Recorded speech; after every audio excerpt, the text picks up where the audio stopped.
अस्सलाम वालेकुम। उम्मीद है आप सब खैरियत से होंगे। आज काफ़ी बड़े गैप के बाद एक अपनी वीडियो अपलोड कर रहा हूँ स्टॉक मार्केट्स और लोकल और इंटरनेशनल कमोडिटीज़ वगैरह को लेके। पाकिस्तान की मार्केट को सबसे पहले जो है फोकस कर लेते हैं। देखें, हमारे यहाँ पिछले एक साल से लास्ट साल ईयर जो रमज़ान आया वहाँ से रिजिम चेंज का एक फार्मूला मुल्क में हमें देखने को मिला और उसके बाद पूरा एक साल हो गया। आज तक हम इंतज़ार में ही हैं कि सियासी हालात ठीक हों, आईएमएफ आ जाए और हमारे जैसी बात है सियासी हालात ठीक होंगे, आईएमएफ आएगा तो ही हमारे फाइनेंशियल मामला ठीक होंगे। मुल्क में जो इस वक्त फाइनेंशियल कंडीशन है वो मुझसे ज़्यादा बेहतर अब आप लोगों को पता है, क्योंकि अब मामला सिर्फ एक स्टॉक मार्केट की ख़राबी की तरफ नहीं रहा। अब एक दुकानदार, एक बिजनेसमैन, एक इंडस्ट्रियलिस्ट, सबको पता है कि अब मुल्क में इस वक्त क्या मामला चल रहे हैं और किस डायरेक्शन में हम जा रहे हैं। इन तमाम चीज़ों के बावजूद सिर्फ समझ लें कि अभी आपने इतना सा देखा कि पॉलिटिकल थोड़ा सा मामला हमें नज़र ही आ रहा है कि टेबल टॉक शुरू हुई है और आपस में एक साल के बाद इन लोगों को अकल आई है कि ये बैठ के बात करें, और उसी की सिर्फ रिफ्लेक्शन हम आपकी मार्केट के अंदर इस वक्त देख रहे हैं। और लास्ट 10-11 ट्रेडिंग सेशंस में मार्केट ने पॉजिटिव सेंटिमेंट्स को जो है मेंटेन किया है। और ये फ़िलहाल देखें, फंडामेंटल सिवाय इसके कि पॉलिटिकल पार्टीज़ आपस में बैठ के बात करने को राज़ी हुई हैं, कुछ डायलॉग्स शुरू हुए हैं, उस चीज़ की फ़िलहाल ये रिफ्लेक्शन है। क्यों कि जब तक ये डायलॉग नहीं होंगे, जब तक पॉलिटिकल पार्टीज़ जो है वो एक होके नहीं बैठेंगी, तब तक आईएमएफ क्या, कोई भी ऐसा आदमी जिससे आप उधार ले रहे हों और उसको ये इस बात का यकीन ना हो कि आज आप उधार लेने आए हैं, कल कोई दूसरा बंदा वापस आ जाएगा, आप नहीं होंगे, तो वो कभी भी जो है वो समझ लें कि आपकी पॉलिसीज़ पे ट्रस्ट नहीं करेगा। आज जो भी गवर्नमेंट है, जो भी कमिटमेंट वो आईएमएफ के साथ कर ले, तो आईएमएफ को दिल में ये डर रहेगा कि भाई जो ये कमिटमेंट करने वाला बंदा है, क्या गारंटी है कि नेक्स्ट 2 महीने, 4 महीने, 6 महीने ये बंदा रहेगा भी या नहीं। और ये एक आप सिर्फ आईएमएफ के एंड पे नहीं, आप अपने ऊपर रख के सोच लें कि आपसे एक आदमी उधार मांगने आए, एक फैमिली का, तो आपको यही ना पता हो कि ये पैसे लेके जो जाएगा तो कल दूसरा भाई आ जाएगा मुझसे लेने के, भाई वो तो वो लेके गया था, मुझे नहीं पता। तो ये जो इदारे होते हैं, इनके लिए सबसे ज़्यादा इंपॉर्टेंस इसी बात की होती है कि ये किसी भी कंट्री को बेल आउट करने अगर जा रहे हैं तो पहले वो ये देखेंगे कि पॉलिसीज़ कौन चला रहा है, गवर्नमेंट में कौन है और कितने अरसे तक वो गवर्नमेंट में रहेगा। और यही हमारे मुल्क में इस वक्त सबसे बड़ा जो अलमिया है वो यही है कि पॉलिसीज़ तो दूर की बात, यहाँ तो लिटरली ये बात नहीं पता कि कौन फाइनेंस मिनिस्टर नेक्स्ट 6 महीने बाद होगा या कौन नहीं होगा, कौन प्राइम मिनिस्टर होगा या नहीं होगा। ये चीज़ें जब तक क्लियर नहीं होंगी, आईएमएफ का ना आना बिल्कुल बनता है। एक आईएमएफ ही नहीं, एक इंडिविजुअल लेवल पे आप सोच लेंगे, आप भी किसी को उधार नहीं देंगे जब तक उसकी गारंटी ना होगी ये है भी या ये निकल लेगा। पॉइंट ये है कि जितना डिले हो गया, अब इस बात को मैं कम से कम अभी तक क्लियर हूँ और मैं बहुत क्लियर वर्ड्स में ये बात कर रहा हूँ कि जितना डिले हम कर चुके, मैं भी अपनी वीडियोस में कहा करता था कि जल्दी कर लें, बात कर लें, आईएमएफ आ जाएगा तो मसला हल हो जाएगा, आईएमएफ के बाद ही कुछ होगा। लेकिन आज की कंडीशन में, आज की डेट में मैं एक चीज़ पे तो बहुत क्लियर हूँ कि अब आईएमएफ आ भी जाए तो भी मुझे ये बात नहीं समझ में आ रही कि हम अब डिफ़ॉल्ट से कैसे बच सकते हैं, क्या हमारे पास वे आउट है। और जो आईएमएफ की तरफ से आप जो शराइत देख रहे हैं कि अब आईएमएफ ने एक नई शर्त ये रखी कि आप अपनी फ्रेंडली कंट्रीज़ के साथ कुछ कमिटमेंट्स ऐसी करके हमें दिखाएं कि हमें ये कंफर्म हो कि इतने अरब डॉलर वो कंट्रीज़ आपको देंगी। इस बात से ही इस बात का अंदाज़ा हो जाना चाहिए कि आईएमएफ को भी इस बात का आइडिया है कि हमारे प्रोग्राम में आने के बाद भी फ़िलहाल पाकिस्तान की इकॉनमी डिफ़ॉल्ट से नहीं बच सकती, जब भी वो दूसरों के ऊपर अब रखना शुरू हो चुका।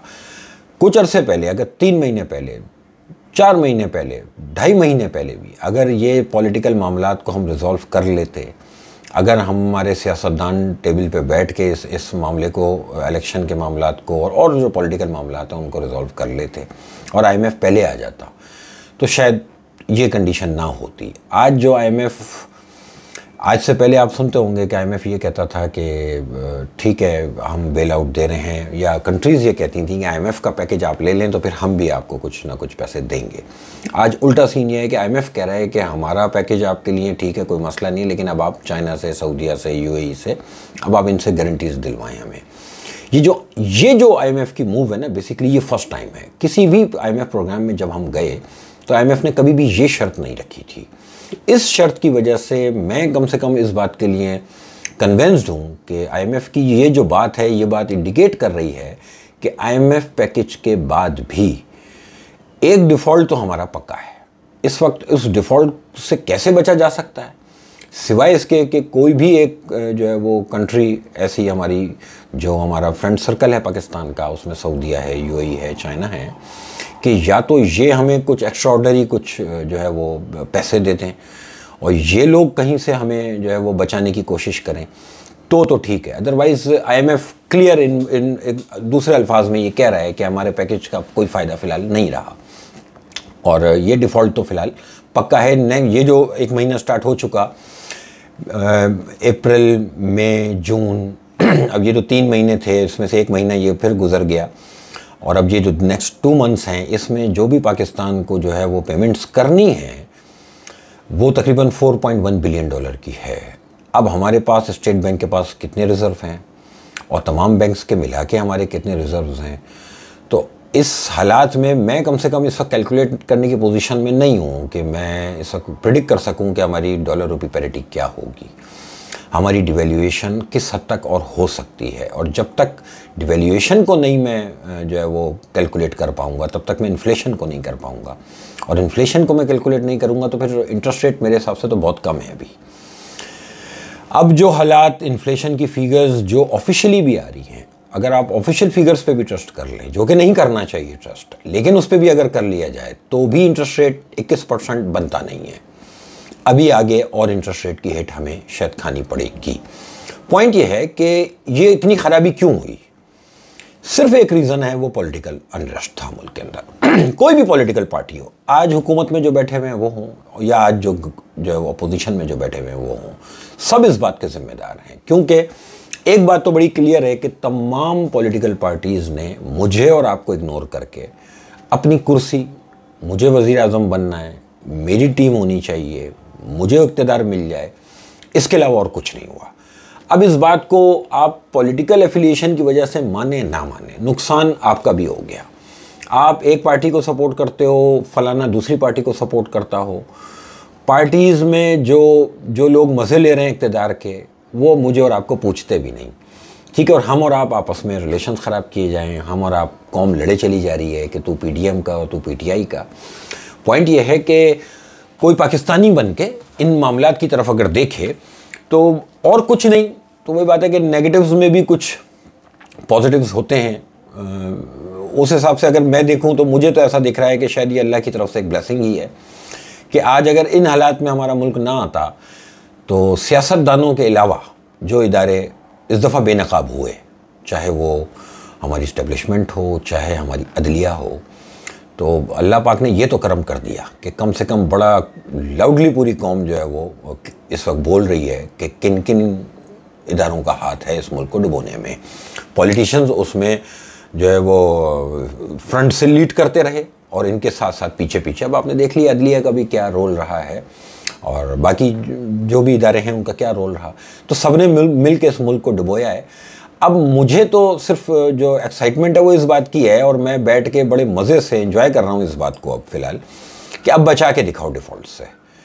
क्या ऐसे ही इनके पास जो है वो दवा है इस बीमारी की अब कि IMF का, या कम से कम मैं बड़ा क्लियर कह रहा हूँ, कल IMF साइन कर दे अगर एग्रीमेंट पे तो भी आप डिफ़ॉल्ट से अब नहीं बच सकते। तो अब क्या ऐसा नया फार्मूला आएगा, अब आप कर लें बैठ के टेबल टॉक, अब आप सियासी मामलात को रिजॉल्व भी कर लीजिए, उसके बाद भी कैसे बचाएंगे आप मुल्क को। देखें, इलेक्शन मसले का हल सियासतदान कह रहे हैं क्योंकि उनके मसले का हल इलेक्शन है, इलेक्शन से उनको इक़्तिदार मिल जाएगा, उनका वाकई मसला हल हो जाएगा। मेरे मसले का हल इलेक्शन नहीं है, मसले का हल है फाइनेंशियल प्लान, इकोनॉमिक प्लान किसके पास है।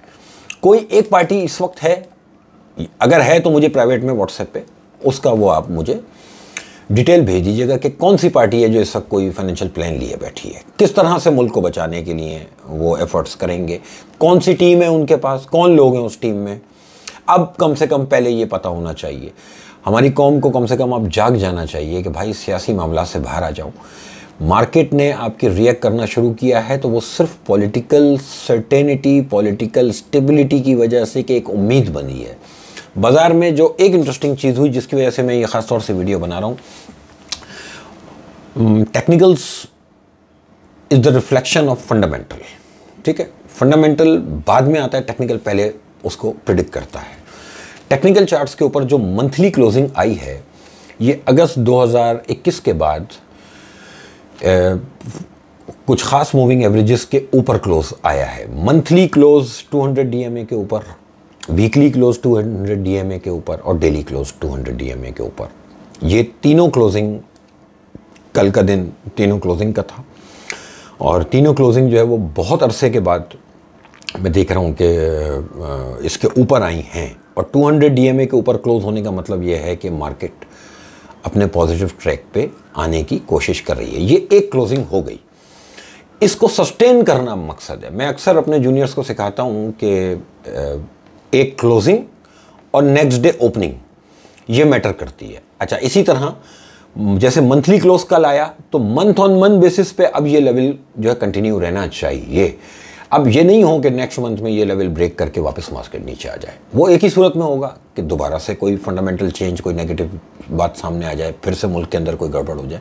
अदरवाइज मेरे हिसाब से ये मामला अब थोड़ा सा स्मूथ होने की तरफ जा रहे हैं। लेकिन डिफ़ॉल्ट से कैसे बचेंगे ये अभी मुझे नहीं पता। देखिए, मैं कोई अकले कुल नहीं हूँ और मैं जिन चीज़ों पे मुझे नहीं समझ में आ रही होती मैं बहुत क्लियर कहता हूँ कि नहीं जी मुझे नहीं पता ये बात। अच्छा, फिर मैं जो टीवी पे बड़े पुराने जो बिल्कुल घिसे पिटे जो बुढ़े हैं पाकिस्तान के, जिन्होंने डुबोया है हर दौर में, वो कहीं ना कहीं फाइनेंस मिनिस्टर कोई ना कोई रहा है और अब वो बैठ के मसले कल टीवी पे बता रहे होते हैं और जब उनको फाइनेंस मिनिस्टर बना दिया जाए तो वो जो है वो बिल्कुल नील बटा सन्नाटा, कोई रिजल्ट कभी किसी फाइनेंस मिनिस्टर ने पाकिस्तान के लिए कोई रिजल्ट नहीं दिया। लेकिन वो रिपोर्टें बहुत बड़ी बड़ी निकालते हैं, तो अब वो खुद भी यही कह रहे हैं कि उनको भी नहीं समझ आ रही कि अब किस तरह से हम अपने डिफ़ॉल्ट से बचेंगे। लेकिन ठीक है, इस अंधेरे में एक रोशनी की किरण, यही सही कि ये सियासत तो थोड़ी सी ठीक हो, इंशाल्लाह मामला भी रिजॉल्व हो जाएंगे। जब आप सियासी पार्टियां एक होकर बैठेंगी और मुल्क एक तरीके से गवर्नमेंट, कोई भी एक गवर्नमेंट आ जाए और तरीके से चलाना शुरू कर देगी ना, तो इंशाल्लाह कोई ना कोई वे आउट निकलेगा। फिलहाल मेरे पास नहीं है कोई ऐसा फंडामेंटल जिस पे मैं आपसे कहूँ कि मार्केट ने इसलिए रिएक्ट किया, सिवाय इसके कि पॉलिटिकल मामला थोड़े से बेहतरी की तरफ जाते हुए दिख रहे हैं। अल्लाह करे इनको अकल आए। तो मार्केट की क्लोजिंग बहुत अच्छी आई है। मार्केट का पिवट 41,250 कंसीडर करना चाहिए। मार्केट हर कीमत पे 41,250 के ऊपर ही सस्टेन होगी तो ही बाज़ार का सर्वाइवल है, तो ही हमें दूसरे आइटम्स के अंदर भी रिफ्लेक्शन नज़र आएगी। लेकिन देखें, इंडेक्स में जो हैवी वेटेज आइटम्स होते हैं उनके बढ़ने से और घटने से इंडेक्स ज़्यादा जो है अप एंड डाउन हो रहा होता है। अदरवाइज़ जो 41,000 का इंडेक्स या 41,580 का जो आज आपका इंडेक्स है, जो मार्केट वैल्यूएशंस हैं, इन दो चीज़ों में बहुत फ़र्क है। एक बहुत बड़ा डिस्कनेक्ट इन दो चीज़ों में नज़र आता है कि 41,500 इंडेक्स वाली मार्केट और उसमें वैल्यूएशंस जो हैं वो 22 अरब डॉलर 23 अरब डॉलर की हों, 3 का पी मल्टीपल चल रहा हो, तो कोई सेंस बनती नहीं थी। लेकिन खैर अब हम एडजस्ट कर चुके हैं इसी इंडेक्स में जिस तरह भी। लेकिन अगर इंडेक्स पॉजिटिव साइड पे रहा तो ऑटोमेटिक मार्केट की तरफ पैसा आना शुरू होगा। मैं आप लोगों को अक्सर ऑन एंड ऑफ मुख्तलिफ लोगों से बात हो रही होती है व्हाट्सएप ग्रुप्स पे, तो मैं एक बात मुसलसल समझा रहा हूँ कि देखें, पॉलिटिकल मामला कुछ ठीक हो जाए, कुछ IMF वगैरह आ जाए, तो बहुत सी चीज़ें ऐसी हैं जो मेरे पास हैं बताने के लिए।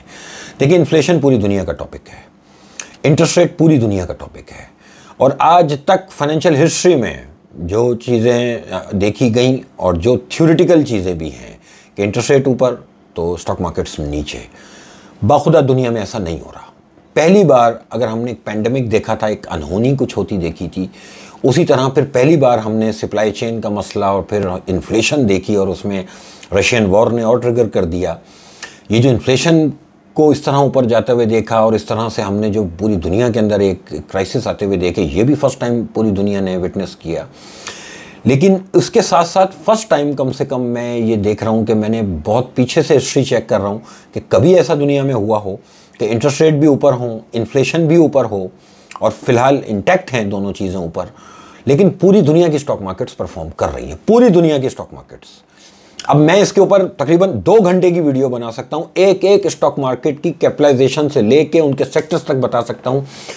इस वक्त फिक्स इनकम की तरफ पूरी दुनिया में पैसा नहीं जा रहा। पैसा किस तरफ जा रहा है? पैसा जो स्टेबल कंट्रीज हैं वहाँ रियल एस्टेट और स्टॉक मार्केट्स की तरफ पैसा जा रहा है, और जो कंट्रीज़ फाइनेंशियल क्राइसिस में हैं, जो कंट्रीज़ IMF के इंतज़ार में हैं पाकिस्तान की तरह, उनके यहाँ पैसा प्योर स्टॉक मार्केट्स की तरफ गया है।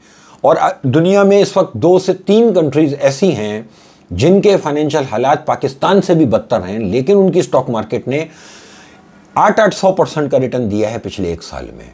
800%। ये मैं आपको नाम बता सकता हूँ मार्केट्स के, अगर मुझसे आप प्राइवेट में पूछेंगे। पॉइंट ये है कि हमारी नाअहली, हमारे सियासतदानों की और हमारे इदारों की जो नाअहली है इस दफ़ा खुल के हमारे सामने आई हुई है, और उसकी वजह से एटलीस्ट आपकी स्टॉक मार्केट इस वक्त परफॉर्म नहीं कर रही।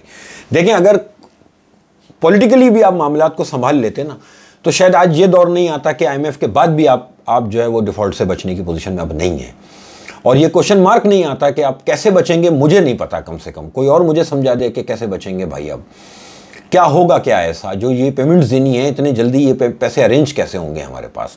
अल्लाह खैर करेगा, कोई ना कोई वे आउट निकलेगा।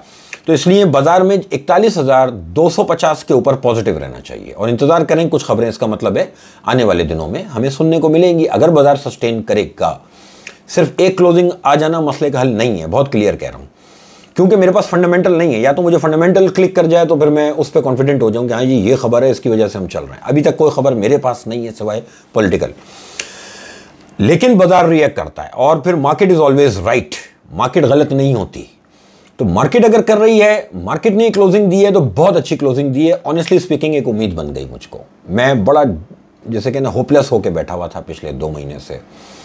मैं इसलिए ज़्यादा बात भी नहीं कर रहा था क्योंकि गुस्से में आदमी फिर रमज़ान में तो और गुस्सा चढ़ रहा होता है, तो गुस्से में कुछ उल्टा सीधा बोल दे और कोई ब्लैक वीगो आ जाए हमको लेने, तो इसलिए थोड़ा एहतियात कर रहा था। लेकिन मुझे उम्मीद नज़र आई है, मुझे लग रहा है कि अल्लाह करेगा ये चीज़ें सस्टेन अगर सस्टेन हो जाएँ। अगर 41,250 सस्टेन हो गया तो फिर कुछ अच्छी खबरें हमारे लिए, इसका मतलब है तैयार हैं।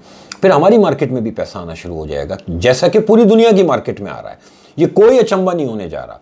लोग, मुझे नहीं पता कि लोग बगैर पढ़े लिखे, बगैर स्टडी किए हुए, बगैर एनालिसिस किए हुए कुछ भी बोल देते हैं कि यार वो इंटरेस्ट रेट ऊपर जा रहा है तो मार्केटें तो दुनिया की बहुत ख़राब है। अबे कौन सी दुनिया की बात कर रहे हो भाई?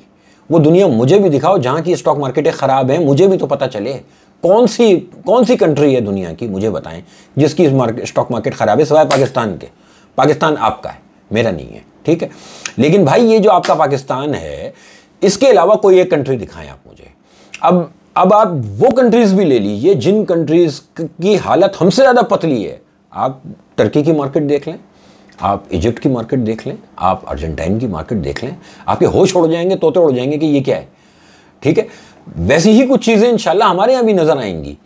थोड़ी सी पॉलिटिकल स्टेबिलिटी का और इंतजार करके उम्मीद रखें पॉजिटिव होने की। 41,250 पे बैठा है, ये हो गया PSX। अब आ जाते हैं इंटरनेशनल मार्केट्स और कमोडिटीज़ के ऊपर।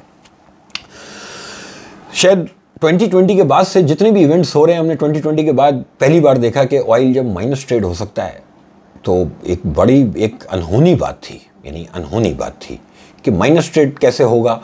और फिर जिन सॉफ्टवेयर्स के ऊपर ये ट्रेडिंग हो रही होती है पूरी दुनिया में, उन सॉफ्टवेयर्स के अंदर वो फार्मूलाज ही नहीं थे कि इसको माइनस में कैसे कैलकुलेट किया जाएगा। तो एक नई चीज़ दुनिया ने उस वक्त देखी थी। आज भी समझ लें कि कमोडिटीज़ के अंदर ना कुछ उसी तरह की मूवमेंट है अभी भी, जबकि कमोडिटीज़ बहुत कूल डाउन हो चुकी। चाहे आप जो कमोडिटीज़ स्पेशली बढ़ी थी, यानी ऑयल, गैस, कोल और वीट, और फूड कमोडिटीज़ में भी 2-4 आइटम थे जिनमें वीट था, शुगर थी और 1-2 चीज़ें थी, वो कूल डाउन हुई हैं। लेकिन अभी उसकी रिफ्लेक्शन इंटरनेशनल लेवल पे भी हमने इन्फ्लेशन पे आती हुई नहीं देखी। इन्फ्लेशन अभी भी उस तरह से कंट्रोल्ड नहीं है जिस तरह से प्राइसेस नीचे आ चुकी। वो रिफ्लेक्शन अभी तक इंटरनेशनल लेवल पे भी हम नहीं देख रहे, लेकिन उनकी स्टॉक मार्केट्स ने परफॉर्म करना शुरू कर दिया, जबकि अभी इंटरेस्ट रेट बढ़ते हुए ही हैं डेवलप कंट्रीज़ के भी, और जो आपकी जो हमारे जैसी जो बिल्कुल ज़मीन पे लगी हुई कंट्रीज़ हैं, दोनों तरफ सेम पोजीशन है। लेकिन वहाँ की स्टॉक मार्केट्स के अंदर पैसा आना शुरू हुआ। मज़ेदार बात यह है कि पिछले महीने ओपेक ने एक ऑयल प्रोडक्शन में एक कट अनाउंस किया, उस कट की वजह से लास्ट मंथ जो ओपनिंग हुई थी 1 तारीख को, जो मंथ अब ख़त्म हुआ है कल, तो 1 तारीख की ओपनिंग $5 के गैप से हुई थी। एटलीस्ट ये मैं क्रूड ऑयल के अंदर $5 गैप की ओपनिंग 25 साल हो गए इस स्टॉक मार्केट में, मैंने पहली बार देखी थी। और लिटरली जिस सुबह को 3 बजे, रात को 3 बजे, हमारे पाकिस्तानी रात को 3 बजे मार्केट्स खुलती हैं, और वो जो $5 ऊपर खुला तो मैं 20 मिनट तक मुझे सिर्फ चक्कर आ रहे थे। मैं स्क्रीन देख रहा था तो मुझे कुछ नहीं समझ में आ रहा था ये स्क्रीन पे क्या हो रहा है, कुछ भी नहीं समझ में आ रहा था। लिटरली चक्कर आ रहे थे कि यार ये क्या है, ये कैसे हो सकता है। क्योंकि जो ट्रेडिंग प्लेटफॉर्म्स होते हैं उसमें स्टॉप लॉसेस भी जो लगे होते हैं ना, वो स्टॉप लॉस सब जंप कर गए थे और मार्केट कुछ और ही जो है पोजीशन पे जाके खड़ी हो गई थी। अब मज़े की बात ये हुई है कि इस पूरे महीने में फ्रॉम 1 to 29, ठीक है, कल तक पूरे वो गेन्स जो $5 का एक अपसाइड था, वो प्रोडक्शन कट अनाउंसमेंट के बाद समझ लें कि अब 1 तारीख से वो जो प्रोडक्शन कट है वो स्टार्ट होनी है, लेकिन वो प्राइस वापस मेल्ट डाउन होके वहीं आ गई जहां पे पिछले महीने बाजार बंद हुआ था। 75.60 की क्लोजिंग आई थी लास्ट मंथ क्लोज की, और ओपनिंग हुई थी फर्स्ट को 80.13, ठीक है। और कल की जो क्लोजिंग ऑयल की हुई है वो 76.70 पे दोबारा हुई है, और 74 तक का इसने लो बनाया परसों में। तो वो तमाम गेंस ऑयल ने वाइप आउट किए, जो कि हमारी जैसी इकोनॉमी के लिए एक अच्छी खबर है। मुझे एक डर ये हो गया था कि अगर ऑयल $90-95 के लिए जा रहा है, जो कि मैंने अपनी एक लास्ट वीडियो में भी कहा था कि ऑयल पॉजिटिव ट्रैक पे आ गया है और ऑयल 90-92 तक जा सकता है, लेकिन फिर ऑयल ने जो है आउट क्लास किया और उसने एक $79 का एक स्टॉप लॉस था बुल्स के लिए, वो स्टॉप लॉस उसने तकरीबन 12, 13, 14 रमज़ान तक जाके वो वापस मेल्ट डाउन होना शुरू हो गया था। दोबारा से नेगेटिव जोन में इस वक्त अभी ऑयल ट्रेड हो रहा है, लेकिन अभी पोजीशन क्लियर नहीं है। इसी तरह गोल्ड है, गोल्ड में हमने 2064 का हाई देखा है, इसका एक डबल टॉप बना हुआ है गोल्ड का एवर हाई 2078, ये 2 दफ़ा एग्जैक्टली यही हाई बना है गोल्ड के अंदर, और अब ये तीसरा एक मैचिंग हाई बना 2064। अब अगर ये 3 हाई बन जाते हैं तो कोई भी टेक्निकल एनालिसिस में क्या कहा जाता है कि कोई भी चीज़ तीसरा अटैम्प्ट अगर फेल हो जाए तो वो दोबारा से उसके ऑपोजिट डायरेक्शन में चीज़ चल पड़ती है। तो 3 अटैम्प्ट्स तो फेल हो गए हैं कि ऑयल इस लेवल को क्रॉस नहीं कर सका अब तक, और ऑयल की क्लोजिंग दोबारा से जो है वो 2000 के नीचे आई है, 19.89 स्पॉट में बंद हुआ है, और फ्यूचर के अंदर इसका $10 का तकरीबन डिफरेंस होता है। तो अभी गोल्ड में भी जो मामला जो है वो कुछ क्लियर नहीं है, क्योंकि कल रात को भी यूएस, एक तीसरा बैंक है यूएस का जिसने डिफ़ॉल्ट अनाउंस कर दिया। 2 बैंक्स पिछले 1 महीने के अंदर हुए थे, तीसरा बैंक ने कल जो है सरेंडर कर दिया है। तो अभी यूएस के अंदर जितने भी छोटे बैंक्स हैं उन पे एक बुराई चल रही है, और जब भी जिस दौर में भी बैंक्स के डिफ़ॉल्ट सुनने को मिलेंगे तो लोग सेफ हेवन की तरफ जाएंगे, लोग गोल्ड को प्रेफर करेंगे। लेकिन चार्ट्स के ऊपर फ़िलहाल मैं गोल्ड से थोड़ा सा डरा हुआ हूँ कि या तो ये 2078 का हाई ब्रेक कर दे तो हम 2400-2500 गोल्ड प्रिडिक्ट करेंगे, अदरवाइज़ फ़िलहाल गोल्ड बेचना चाहिए।